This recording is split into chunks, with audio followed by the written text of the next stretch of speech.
Qual foi? Organizando aqui enquanto o pessoal chega o título da nossa live, publica, clica nele, fixar o comentário. Então estamos aqui, boa noite para todo mundo, esperando o professor Maurício, ele já chegou por aqui. Boa noite, Juan, boa noite, professor Maurício, boa noite para todo mundo que está chegando aqui, boa noite para quem vai chegar. Vamos acolher o professor Maurício aqui. Deixa eu ver aqui. Hoje eu estou com um cenário diferente. Estou mexendo nas coisas por aqui, então tá um pouco como a vida deve ser, fora do lugar e procurando um novo lugar. Boa noite, professor. Boa noite, Dalmo, tudo bem? Tudo tranquilo. Boa noite para todo mundo que está chegando por aqui. Exato, Nesse o áudio mês. tá tranquilo? Tudo Tá tranquilo. ok. Ok. Tudo certo. Esse nosso mês de agosto aqui tem uma programação aí com alguns amigos que vão fazer e trazer algumas provocações. E aí, nessa primeira live do mês de agosto, o professor Maurício, o nosso tema de hoje, princípio e esperança. Em um tempo de uma travessia difícil, falar de esperança. Então, professor, boa noite, seja bem-vindo e vamos lá. Vamos lá, boa noite àqueles que já estão conosco, né? Um abraço aí para Matheus, lá do Ceará, para Lucena, Lucena, lá de Malta. Manda um abraço também para Palmério, meu tio, e parabenizo Maria Paula, que é a filha dele, pediu para mandar um abraço. E vamos conversar sobre esse tema aí, né? O princípio e esperança. É um tema bastante, acho, interessante e propício para o momento em que nós estamos vivendo, mas eu acho que é um tema bastante propício para a vida toda, né? Para a existência.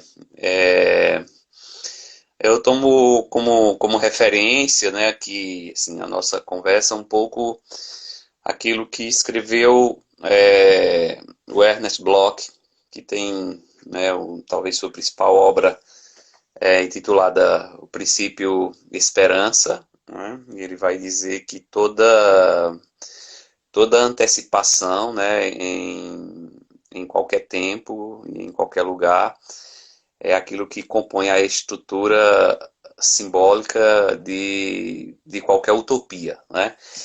Então, é a antecipação no sentido de que, de algum modo, nós antecipamos, né, como motor que nos impulsiona aquilo que, digamos assim, está no futuro, né? Ele é um judeu, né, ou filho de judeus sem religião, né? É um judeu sem religião, é, mas foi filósofo, professor universitário, também teólogo, e eu diria que a reflexão dele, pegando esse dado, digamos assim, das escrituras judaicas, né, como um dos elementos do seu pensar, que ele começaria não pelo Gênesis, mas pelo Apocalipse, né? A sua reflexão tem muito mais de Apocalipse do que de Gênesis, né?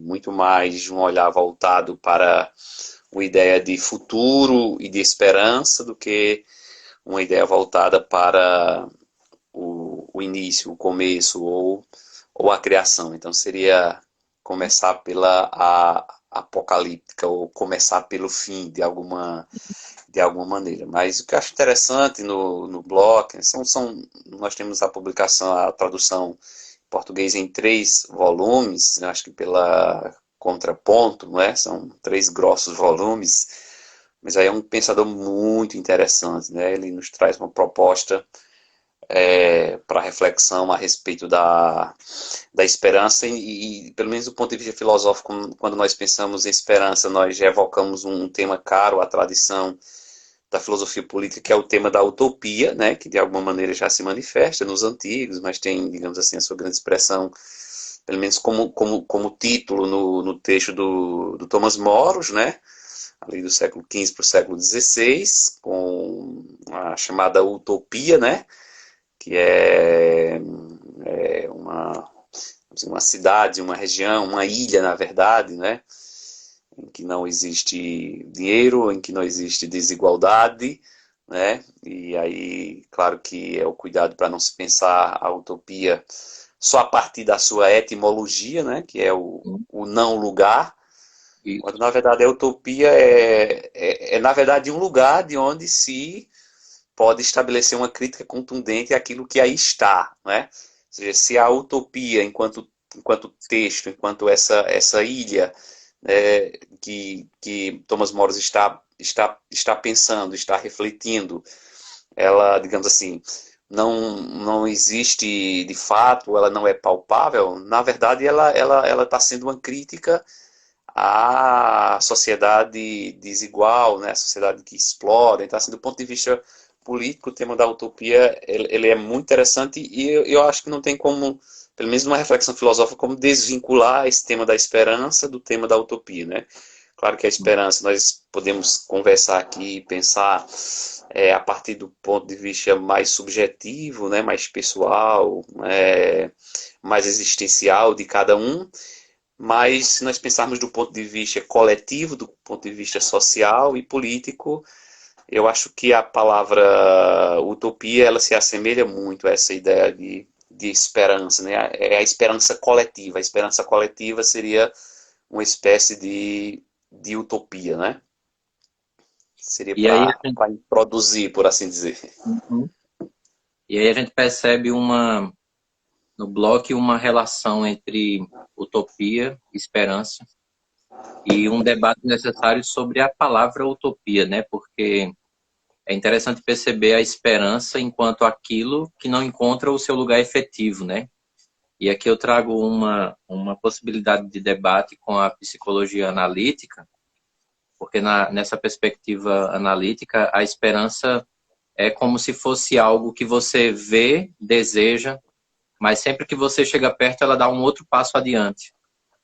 E essa perspectiva, para mim, é muito interessante ao se falar de esperança, porque é algo que lhe puxa para frente, né? Então, o não lugar, mas não como aquilo que é definitivo. Porque, de uma certa maneira, quando você avança a um determinado ponto que você escolheu, a esperança vai lhe mostrar outro ponto, mas aquele novo lugar que você chegou, ou que se torna o lugar, é um novo ponto de partida. Mas para ser um novo ponto de partida, ele estabelece alguma conquista, algum triunfo, e faz parte, então, faria parte, então, na perspectiva analítica, é o grande trunfo, vamos dizer assim, é capaz de mover a humanidade para o futuro. Mas, ao mesmo tempo, é perigosa, porque essa perspectiva de o que me move para frente, mas está sempre um passo adiante de mim, é o que é instrumentalizado na ótica capitalista, né? Então, o não lugar se torna justamente o refúgio também dessa lógica perversa do capital, né? Então, a gente percebe que aquilo que a gente fala sobre a esperança como o que não possui um lugar efetivo pode ser tanto positivo quanto uma cilada, né? E aí entraria uma relação interessante entre desejo e necessidade, né? O desejo nunca se sacia. E a necessidade a gente vai saciando para que ela se abra de novo, né? Então, essa perspectiva da esperança como algo que puxa para frente, mas que nunca nos deixa satisfeitos, vamos dizer assim, plenamente satisfeitos. Há sempre um pequeno incômodo que é o que garante um passo para frente, né? A possibilidade de um novo passo. E aí eu lembro que isso tem muito a ver com o que o senhor falou na nossa última live, porque o senhor falou da esperança enraizada no presente, que é justamente o contrário, assim, ou um paradoxo em relação ao termo utopia, né? Porque seria justamente o lugar da esperança seria o presente. E aí a gente rompe com essa ideia de que a esperança é algo que vai chegar amanhã, em relação a algo que vai chegar amanhã. Então, eu acho bem interessante e acho ao mesmo tempo uma provocação falar da esperança que tem como fundamento o tempo presente. Essa seria a minha ponte com essa conversa da esperança hoje. Interessante. O bloco vai dizer que existe uma esperança inautêntica e uma esperança autêntica, né? E a esperança inautêntica, ela seria, digamos assim, o pior malfeitor, da humanidade. E a esperança inautêntica seria exatamente um olhar, digamos assim, para o futuro, uma tentativa de se estabelecer no futuro, se desvinculando do presente, né? Então, essa seria a pior ideia, tanto de esperança, pensando aqui no sentido mais Opa, internet. coletivo, né? Ou seja, seria, esconder, camuflar ou negar, seria mais grave ainda, o esforço do tempo presente, né? Porque eu acho que não Hum, dá para se ter esperança sem luta, né? hum, Então, nesse sentido, a esperança não pode ser desvinculada do tempo presente, do tempo real. Mas a luta sem a esperança, né? Eu acho que é aqui que está o grande desafio. A luta sem esperança, ela leva ao cansaço, né? isso. A falta de estímulo, a falta de impulso. Então existe de fato no próprio bloco o que ele chama de esperança inautêntica ou utopia inautêntica, e isso seria coisa extremamente perniciosa para nós humanos. Mas ele diz que existe uma esperança autêntica e essa seria a maior benfeitoria, né, para a humanidade. Essa esperança autêntica que aqui na nossa conversa eu vou sempre pensar pelo menos nessas duas dimensões, uma dimensão mais subjetiva, né, Uhum. existencial, cada um de nós, e nessa dimensão mais coletiva, social ou política. Né? Então, uma esperança autêntica seria aquela esperança que nos faz olhar para frente, para um horizonte que de alguma maneira é inalcançável, mas na medida em que esse horizonte não se desvincula das lutas do tempo presente, de alguma forma nós já o alcançamos. Então, é aquilo que o Bloch diz, e depois vai ser usado tanto na teologia, né, de João Batista Médici, e na própria teologia da libertação aqui na América Latina, que é o já e o ainda não, é exatamente como manter essa tensão. Se nós ficamos só num já, como se ele fosse definitivo, não teríamos perspectiva de mudança. Se nós ficássemos apenas num ainda não, que nunca se alcança, que nunca se chega, mas sempre se almeja, ele pode ser alienante.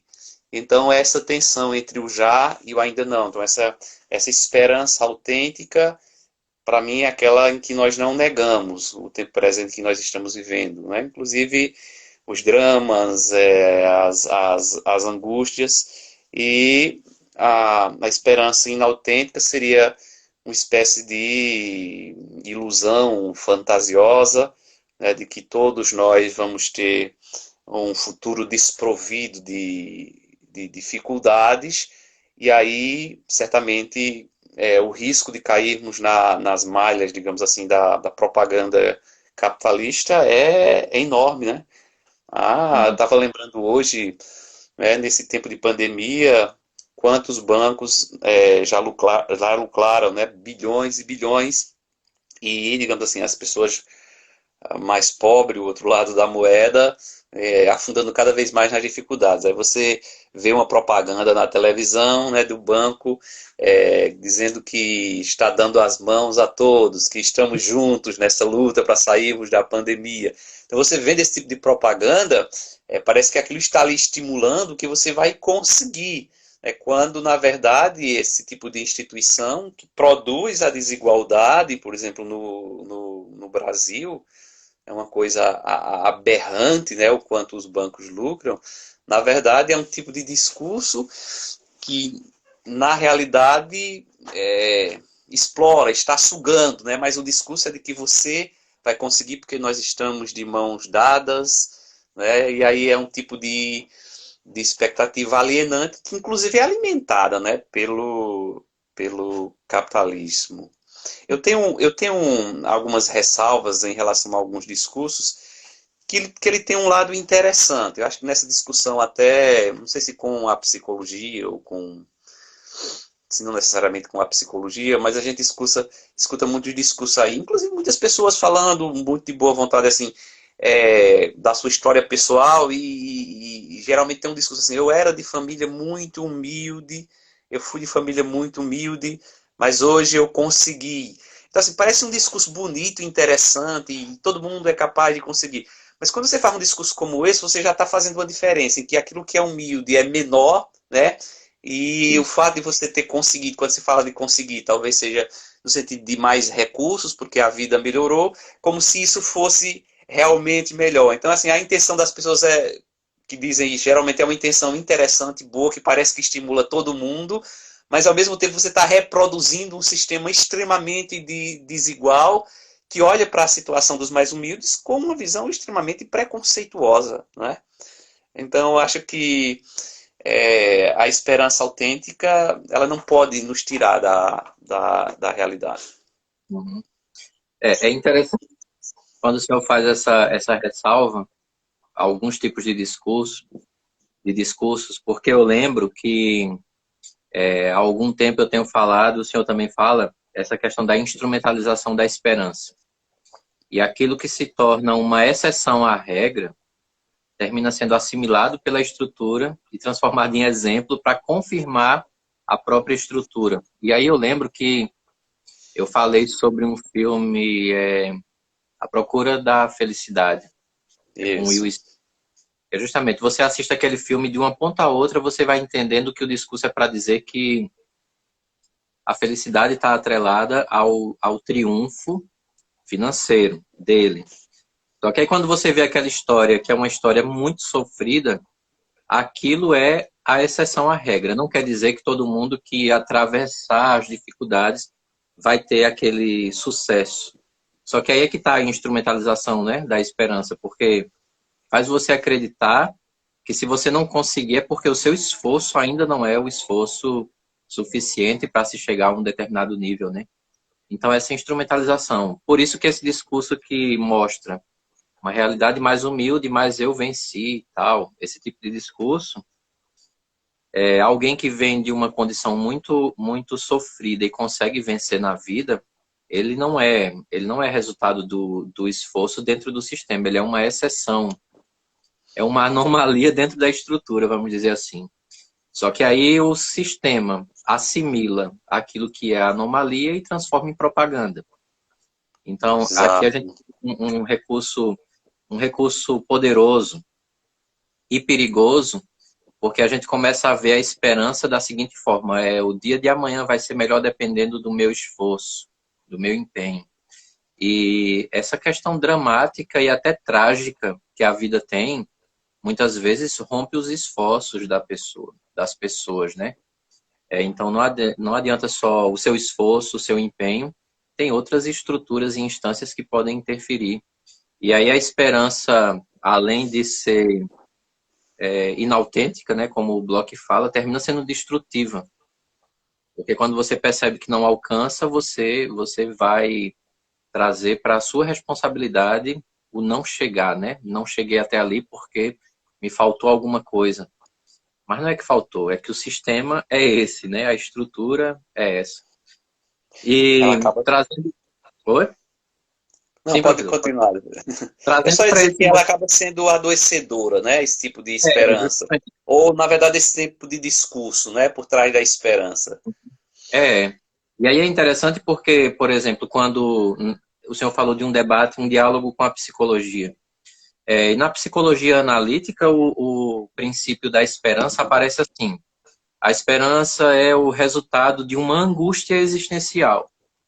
Então, só tem esperança porque eu vivo uma angústia. Então, essa angústia, o que é essa angústia? É uma possibilidade de eu conseguir ver aquilo que está na minha frente.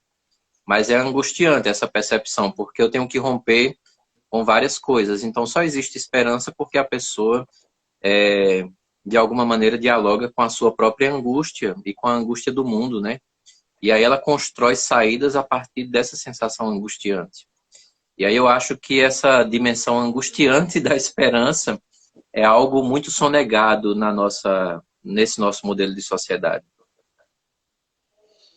Exatamente. E eu estava lembrando agora, a partir do que estava escutando, né, das suas palavras sempre pertinentes, de que esse discurso, inclusive, ele é extremamente atrativo, né? Porque é um discurso de uma esperança na tentativa de eliminar, digamos assim, as angústias que nós carregamos, e elas não são totalmente elimináveis, porque de alguma forma é isso que nos constitui enquanto humanos, mas nós relacionamos a ideia de felicidade ou ao dinheiro, ou a uma saúde plena, ou a ausência de obstáculos e de problemas. E aí, se pensarmos a esperança, inclusive a felicidade nesse sentido, eu acho que há uma distorção e há de fato uma alienação. Por exemplo, pensemos agora do ponto de vista mais coletivo, na situação atual do Brasil e do mundo também, dessa questão da pandemia, mas vamos pensar no Brasil. Estamos beirando aí, oficialmente, o número de 100 mil mortes, né? Ou seja, 100 mil existências, incluindo, somando a isso as famílias que sofrem com toda essa realidade.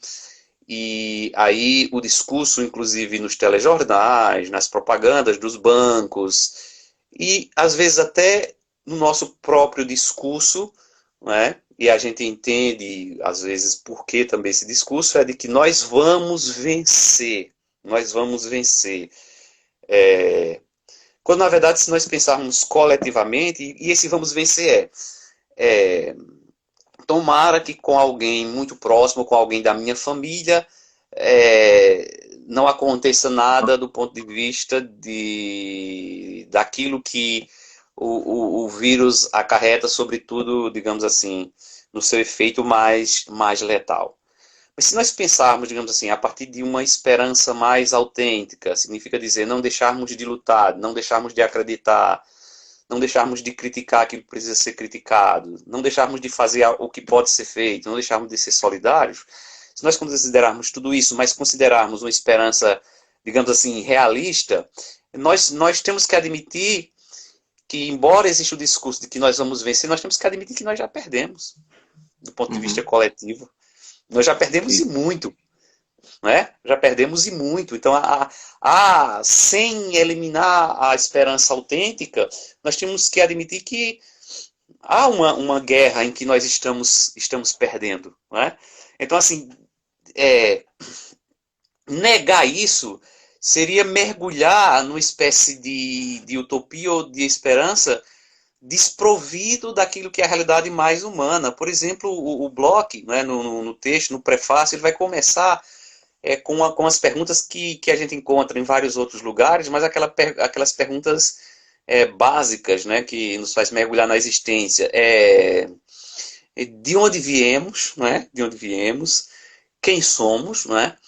Por exemplo, a pergunta quem somos, se pensarmos do ponto de vista coletivo, social e político, ou a pergunta quem sou, do ponto de vista mais existencial, é uma pergunta que ela, na verdade, ela não admite uma resposta definitiva, né? Porque nós podemos passar a vida inteira e passamos, né, perguntando quem sou. Eu mesmo todo dia pergunto quem sou e não tenho uma resposta, não é? Então, assim, ele coloca essas perguntas: de onde viemos, quem somos, para onde vamos, né? O que esperar e o que nos espera, né? Então, assim, essas são as perguntas introdutórias, digamos assim, da sua reflexão filosóficas, né? Que são perguntas que, se tivessem uma resposta definitiva, elas seriam deixadas de lado, né? Ou deixadas para trás. Mas não, são perguntas que nós nos fazemos no presente, mas de alguma forma tem a ver com a esperança e com a utopia, porque elas não se esgotam. Ou seja, nós temos que estar sempre indo na direção desse horizonte, né? Que é inalcançável, porque quanto mais nós andamos, mais o horizonte ele anda também para frente.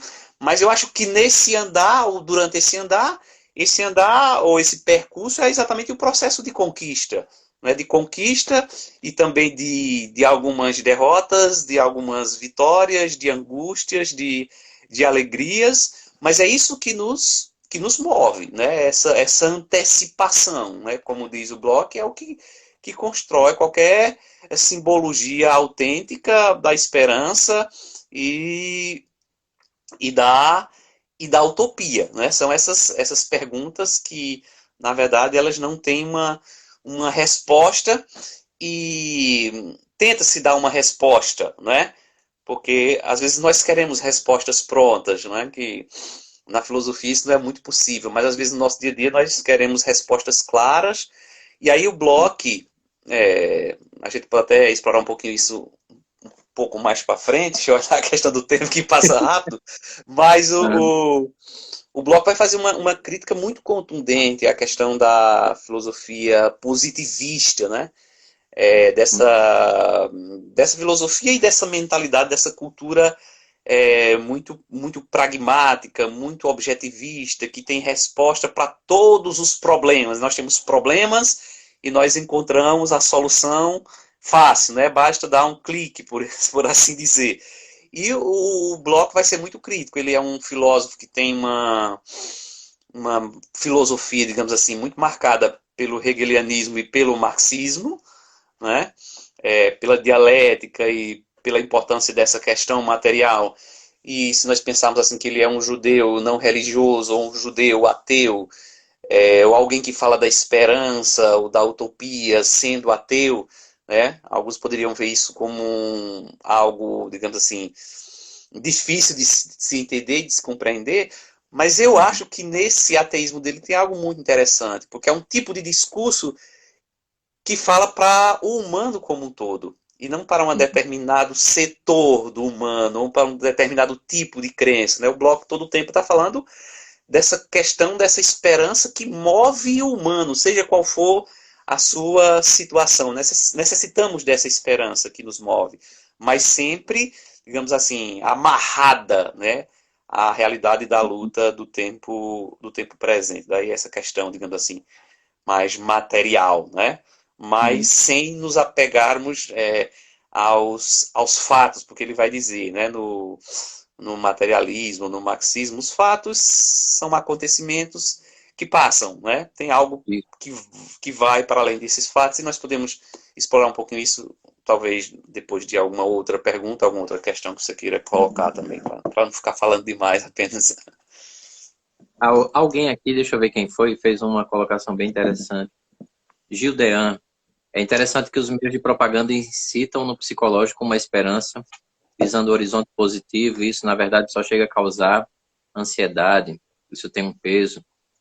A colocação é bem interessante e bate com o que o senhor está falando sobre uma positividade de respostas e de filosofias, mas é importante, talvez, ressaltar que esse é o papel das propagandas. Os recursos de marketing são justamente para isso. E aí, na perspectiva que eu estava falando lá no início, o que é que acontece aqui com o marketing? Vai manipular ou vai tentar tocar essa capacidade desejante do ser humano. E aí, pelo menos na psicologia analítica, mas também no marxismo, isso é apresentado num similar, a ideia que eu estou caminhando atrás de alguma coisa e quando eu chego perto dela, ela dá um passo adiante, é a ideia de que o ser humano nunca vai estar pleno, não vai ser pleno, ele está sempre num caminho. E é essa ideia inscrita na condição humana que é a base para toda estrutura de consumo. Basicamente é isso daí. E no marxismo aparece com a ideia de o fetiche da mercadoria, né? Eu faço você acreditar, eu faço você querer e você corre atrás disso. Então essa ansiedade que aparece aí, como ele fala, é justamente, ela não é uma falha do sistema, ela é o próprio sistema, né? Então um mecanismo do Sim. sistema. Isso aqui é interessante. E aí, mas é muito interessante a colocação que ele faz, mas assim, a gente só tenta dialogar com ela a partir dessa ideia. Esse é o sistema, né? O problema é o ser humano deseja, quer dizer, o problema não, né? O ser humano deseja, é a condição, O problema é que na estrutura de sociedade que a gente tem, esse desejo é assimilado pela própria estrutura e revertida contra o próprio ser humano. E aí você vê que, por exemplo, determinadas condições e coisas básicas são deixadas de lado porque tem instâncias que dizem que eu devo consumir outras coisas ali. E aí, para o professor Maurício, essa questão aí, eu estava lembrando que uma dificuldade da filosofia com a esperança, do ponto de vista metódico, pelo menos, foi colocada pelo Kant, né? Parece que o Kant é um divisor de águas aí nessa estrutura, alegando que essa dimensão do esperar caberia à teologia, né? Ele faz esse corte aí. E aí a gente tem um autor que é ateu, propondo um debate muito interessante e rico sobre a esperança. E aí a gente se depara logo com uma pergunta, que essa pergunta é uma provocação, e aí também é do ponto de vista existencial, não só teórico, né? Como falar de uma esperança sem Deus, ou fora do horizonte do divino, né? Seria uma questão aí para expandir aí para outro campo, né? Para outro campo, na verdade. É interessante, dá para a gente conversar um pouco sobre isso. Mandar um abraço para Judean. Judean foi aluno de filosofia lá em Cajazeiras. Ele é de Uiraúna e sempre nos acompanha. Abraço. Bom encontrar esses ex-alunos, agora filósofos, com essas questões tão pertinentes, tão interessantes. Eu gostaria de dizer uma palavrinha rapidamente sobre essa questão de Judean, e você colocou também sobre a questão do fetichismo, a partir daquilo que diz o marxismo, e também relacionando um pouquinho com a questão do Bloch. Primeiro, o fetichismo, claro, a gente está numa discussão aqui, numa conversa, e certamente algumas pessoas não escutaram falar do que é isso, ou como relacionar isso com o dia a dia. Mas a gente imagina, por exemplo, a gente passando de frente de uma loja, uma calça jeans lá, ou um celular, e aí a gente olha, acha bonita e vê o preço. Quando a gente compara com aquilo que a gente tem na carteira, se é que tem alguma coisa, ou no bolso, percebe que não dá para comprar, né? Então a gente tenta sair dali, mas é como se a calça, que é uma coisa, um fetiche, ela fala com a gente, ela chama, a gente dá 2 passos para frente e volta, né? Ela tá me chamando, me compre, me compre. E aí eu tenho que dar um jeito de comprar, porque as coisas se transformam, digamos assim, em pessoas, nós dialogamos com as coisas e as pessoas se transformam em coisas, né? Desse tipo de relação dentro do capitalismo que explora essa questão do desejo. Então isso produz uma certa angústia enquanto eu não consigo comprar aquela calça jeans, né? E aí eu vou fazer todo o esforço, ou vou me endividar, ou vou trabalhar mais, e se não conseguir é porque eu sou incapaz, aquela questão que nós colocamos, isso aí acaba adoecendo ou quem não consegue, e quando se consegue, né, aquele objeto, aquele fetiche, né, que parece que dialoga conosco, nós olhamos para ele e depois vamos nos acostumando, e aí se transforma mais uma vez em objeto, porque eu vou querer outra calça mais interessante, ou outro celular que já saiu na semana seguinte, né, com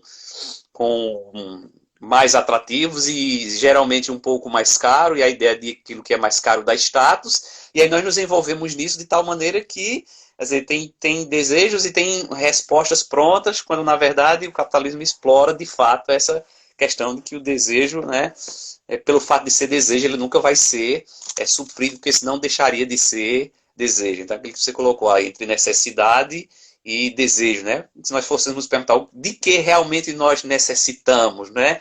E levássemos essa pergunta a sério, né? Não só teoricamente, mas existencialmente, certamente o capitalismo ele tenderia a enfraquecer, ele se quebraria. Então ele sabe de tudo aquilo que nos move.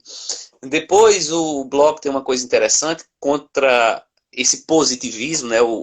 Acho que o Judean fala nisso, e ele vai dizer uma coisa muito interessante, o Bloch. Ele vai dizer assim: o mundo que está aí, os fatos não são verdadeiros. O que está aí não é verdadeiro, né? Ele já cria um impacto. Como o que está aí não é verdadeiro?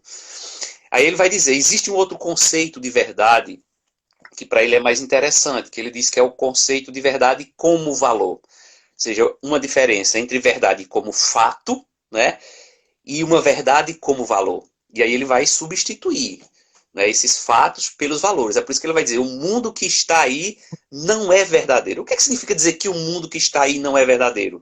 É exatamente abrir o espaço para essa utopia, para essa esperança, para que as coisas possam ser diferentes. Aí ele vai usar, por exemplo, a frase, eu tenho um amigo verdadeiro, não é um fato, mas é uma verdade de valor. Ou uma tempestade de poesia, né? O que isso significa? Isso é uma verdade de valor. Quer dizer, a tempestade de poesia é a coisa mais real do que o que existe de mais real. Não existe nenhuma tempestade real que seja como uma tempestade de poesia. A tempestade de poesia seria uma tempestade radical, né?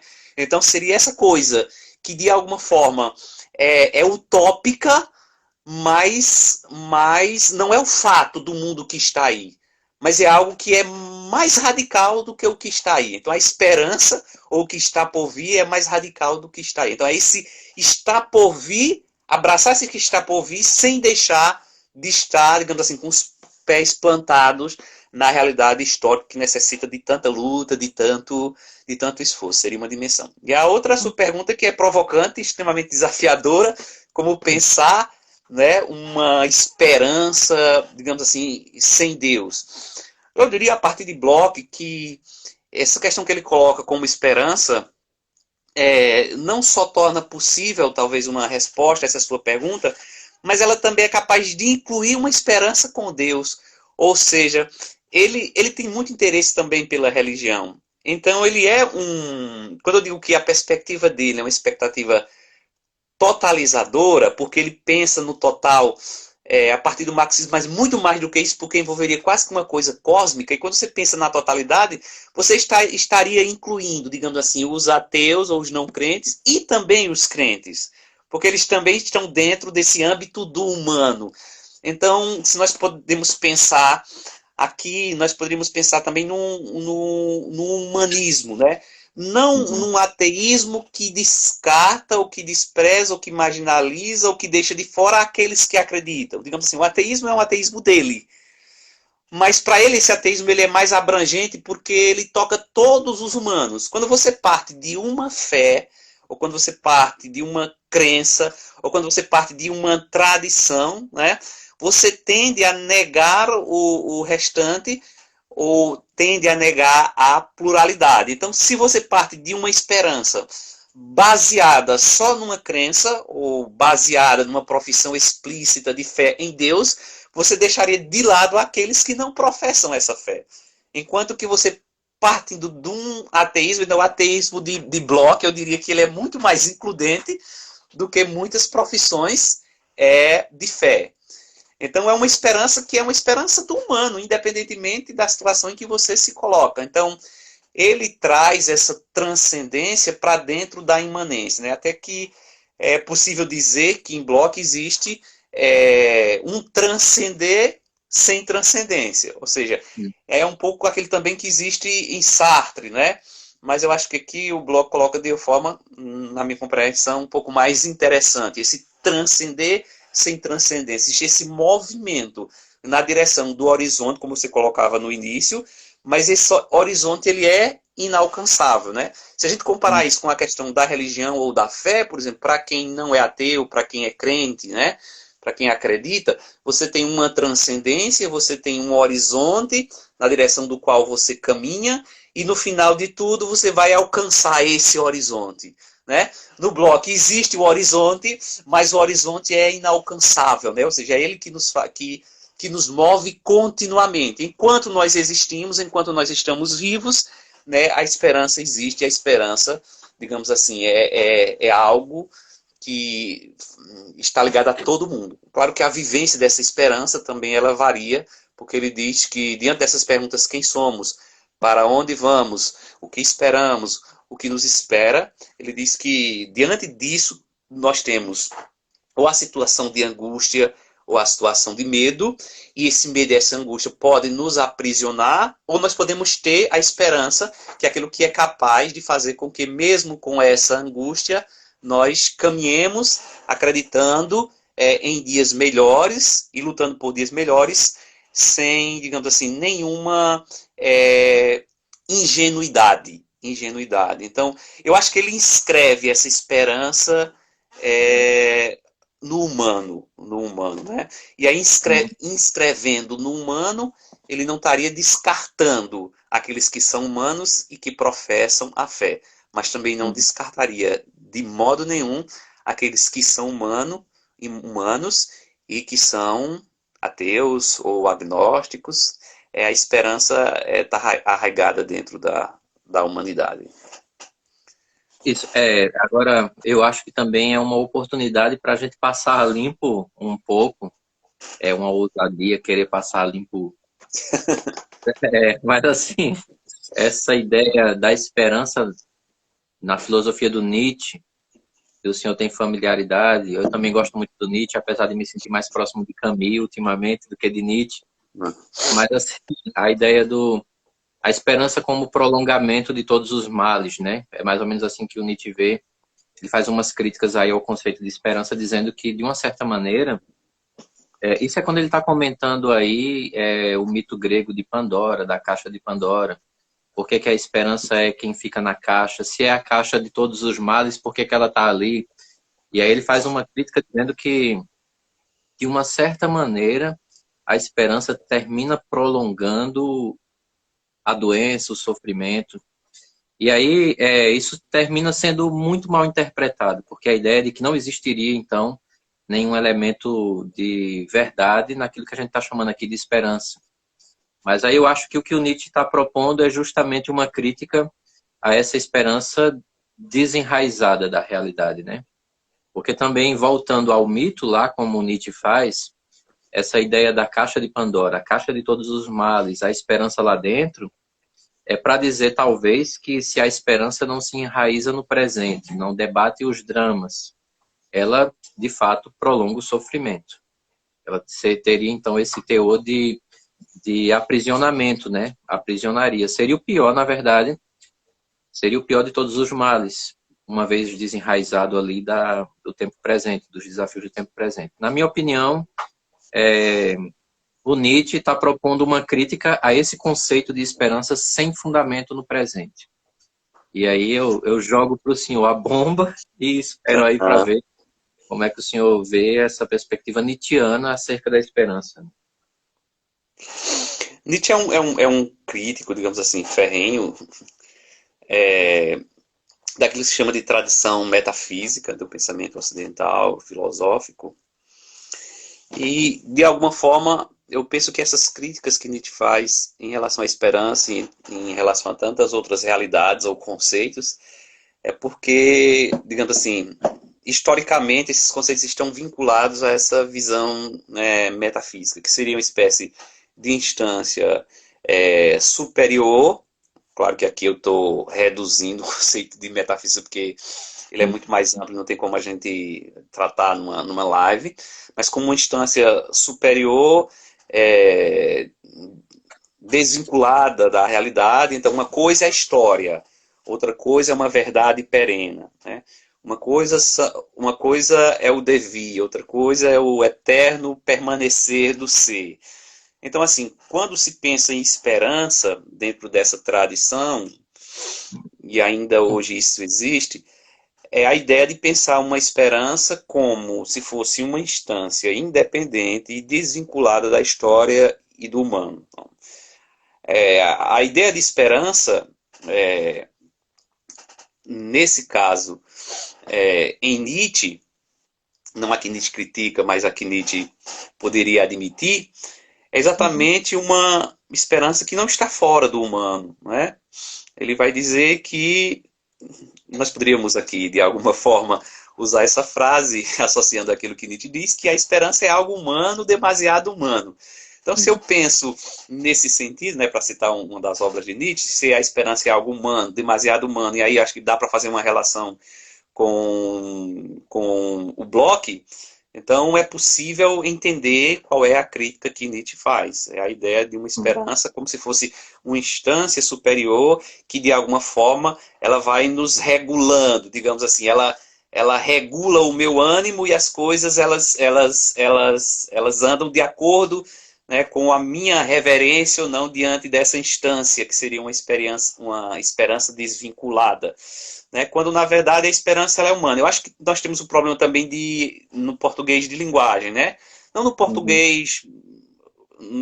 português, não que falte isso no português, mas digamos assim, naquilo que nós usamos cotidianamente. Se nós pensarmos, por exemplo, se a gente pensa, quando pensa em esperança, por exemplo, em italiano, você tem esperança e você tem que se usa assim cotidianamente, né?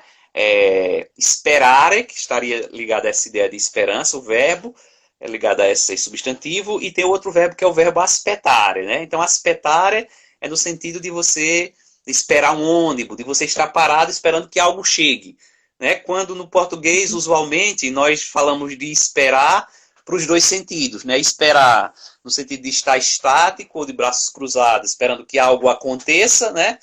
Então seria muito mais apropriado aí o verbo esperançar, né? E não o verbo esperar. Então a esperança tem muito mais a ver com esperançar e não com esperar, no sentido de algo estático, né? Ou seja, esperar que algo melhor aconteça no futuro, e vai acontecer porque tem uma propaganda nos estimulando, porque nós recebemos, né, dos nossos amigos mensagens otimistas de WhatsApp, de que tudo vai ficar melhor. Então, independentemente daquilo que nós fazemos, o mundo vai ser melhor, né? Então, essa esperança, ela vai se realizar, o mundo se realizará, porque tem uma esperança como uma instância fora de nós, que de alguma forma nos garante isso, né? E a propaganda em cima de todas essas coisas. Enquanto que, na verdade, eu acho que esperança no sentido do verbo esperançar mesmo, né? Esperançar, ou seja, é uma esperança que nos envolve na luta, né? A esperança, de algum modo, embora seja um horizonte que está à nossa frente, é um horizonte que se constrói, porque se eu não der um passo para frente, o horizonte também não se move, né? Então, acho que tem uma relação direta, assim, se eu estou estático, o horizonte também está estático, então a esperança não se dá como algo por vir, como algo novo que possa acontecer, né? Como essa utopia, como esse não lugar que ainda não está aí, porque o que está aí é um lugar, pelo menos na nossa situação, que promove essa desigualdade, essa exploração, essa injustiça, essa morte. É uma política necropolítica, né? Ou seja, a situação que está aí, por isso que o blog vai dizer isso, não é a verdade. Os fatos não são a verdade. Existe uma verdade que é mais interessante do que a verdade dos fatos, que é exatamente a verdade do valor. Porque se nós ficamos com a verdade dos fatos, fica naquilo que você dizia, né? Tem uma propaganda dizendo que eu consigo, e essa é a propaganda diz, isso é um fato que a propaganda diz, e existe outro fato, que se eu trabalhar, se eu me esforçar, eu consigo, né? Mas Isso. isso, como você dizia, é uma exceção, isso não é regra, porque não é só uma questão pessoal, existe um contexto, existe um ponto de partida que é diferente para os vários sujeitos, né? Existem situações em que, por mais que você lute, você não consegue. Porque se você for por essa linha, vai se justificar que quem não tem condições é porque é preguiçoso, e que quem é rico é É. porque trabalha mais, né? Esse discurso é muito, digamos assim, ele é muito presente. Então o Bloco está dizendo, não, o que está aí, o mundo que está aí, o fato que está aí não é a verdade. A verdade, é melhor entender a verdade não como fato, vamos para uma verdade como valor, né? E essa Uhum. verdade de um mundo que está por vir melhor é uma verdade entendida como valor. Não dá para eu medir, não dá para eu mostrar, mas é isso que move a luta. E aí, essa história de esperar que algo venha, eu só lembro de O Estrangeiro, de Camus, né? A apatia diante de um mundo que se move à revelia do nosso desejo e vontade, né? Eu acho que nesse sentido aqui é interessante uma crítica, porque você vai percebendo que, contrariando toda propaganda e toda ilusão que é chamada de realidade, a gente percebe que existem instâncias que circulam totalmente à revelia e sem qualquer tipo de consideração por esses esforços, né? Sejam cósmicas ou sejam sociais, né? A gente percebe que tanto do ponto de vista cósmico não tem um universo conspirando nem contra nem a favor, mas do ponto de vista social também existem muitas coisas que são totalmente indiferentes ao esforço de cada um, né? Então acreditar que essa projeção de vida para frente depende só do esforço pessoal, é justamente fortalecer ainda mais essa estrutura de desigualdade, né? E aí eu lembro, nosso tempo voa, então só para a gente É, entrar num tom bem provocativo mesmo, a questão é qual seria a esperança, o que a gente poderia chamar de esperança diante dessa realidade nossa, que é a realidade brasileira, onde determinadas coisas que sempre existiram ganharam mais força e mais voz nesse momento da história. Então, essa seria uma provocação para a gente testar mesmo até onde esse conceito de esperança pode chegar, né? Até onde pode se iluminar, vamos dizer assim, a realidade a partir dele. só para registrar, tem uma questão aqui, eu acho que colocado por nosso amigo Antônio Lisboa. Lisboa, né? Lembro lá de. Só que não apareceu aqui, ele mandou pelo zap, eu vi aqui em cima e saiu Ah, rápido, né? sim, Era alguma sim. coisa sobre entender como é essa verdade, se eu preciso ler um pouquinho mais sobre isso. Mas passou rápido aqui, eu não vi a pergunta completa. Não sei se teria como mandar por aqui para a gente refletir um pouquinho mais, mas eu acho que é sobre essa questão de verdade como fato e verdade como valor. Imagino Sim. que seja isso, né? Mas só Uhum, para dizer uma palavrinha aqui, aí voltando para a tua questão, porque também a gente já vai se uhum. encaminhando por causa do tempo, Sim. é, falando relacionando aqui o bloco, acho que agora com o Nietzsche dizia não existem verdades, ou não existem fatos, mas deles apenas interpretações, né? Uhum, Então, é uma crítica, na verdade, a essa ideia objetiva, né, de fato, que acho que é a mesma crítica que o Bloch está fazendo, né? uhum, Por exemplo, aconteceu um acidente de carro ali, um carro bateu numa moto, no outro carro. Né? Aquilo, quer dizer, vamos imaginar que isso seja um fato, né? Nietzsche vai dizer que não existe fato, só existe interpretação. Por quê? Porque o fato bruto, o fato só chega às pessoas a partir de uma interpretação. Quando eu vejo, eu já interpreto. Se eu for um sujeito muito capitalista, talvez eu chegue contando, se eu vejo esse suposto fato, dizendo do prejuízo que se teve, né? Ou seja, o carro uhum. amassou, a moto está amassada, será que tinha seguro? Como é que eles vão recuperar? Quem é que vai pagar? Quem é que estava errado? Se você for alguém mais solidário, humanista, né, você vai pensar imediatamente nas pessoas que se feriram, né, como ajudar a pessoa que caiu, como... Então, assim, não há um fato bruto, existem sempre interpretações, né? E o Nietzsche vai dizer, isso também é uma interpretação, né? É uma interpretação da interpretação. Então, eu acho que tem alguma coisa a ver com essa questão de verdade como valor, não só como fato bruto, né, mas como tudo aquilo que está por trás dessa suposta verdade. E em relação à tua questão, Dalma, acho ela extremamente pertinente, extremamente desafiadora, né? Ou seja, falamos Uhum. tanto em esperança e não é a partir de agora, né? Sonhamos, né? O blog vai falar com os nossos sonhos diurnos, e diz que todo mundo sonha. Tem o sonho pessoal e tem também o sonho coletivo, na sua visão mais política.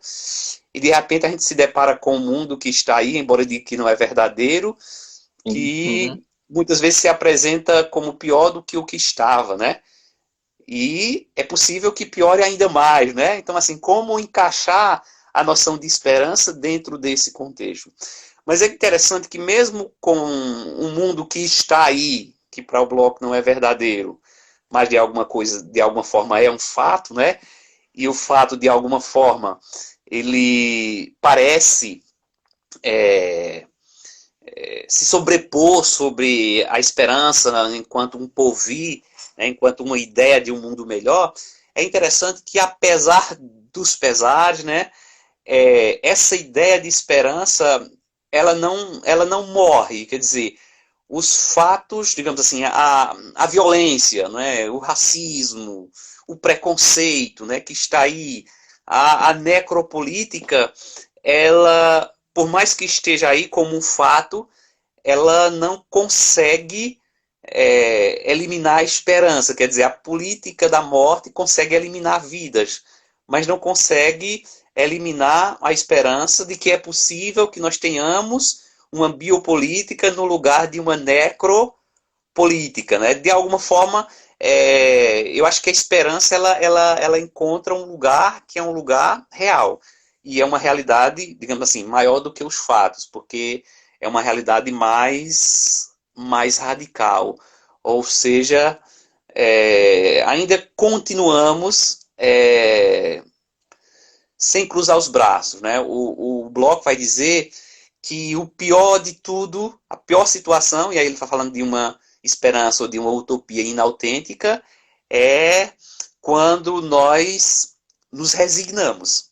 Ou seja, nós aceitamos a realidade como está aí e não há mais nada a fazer. Ou seja, a esperança é dizer que é sempre possível fazer alguma coisa. E eu acho que isso é possível. Né? É possível dizer, ainda estamos dizendo, e é possível fazer. Inclusive no tempo de ditadura é possível dizer, né? Mesmo com a censura, mesmo com a morte, mesmo com a tortura, tem algo que está embutido ali, né? Que chega um momento em que a história vai fazer com que isso exploda ou apareça de alguma maneira.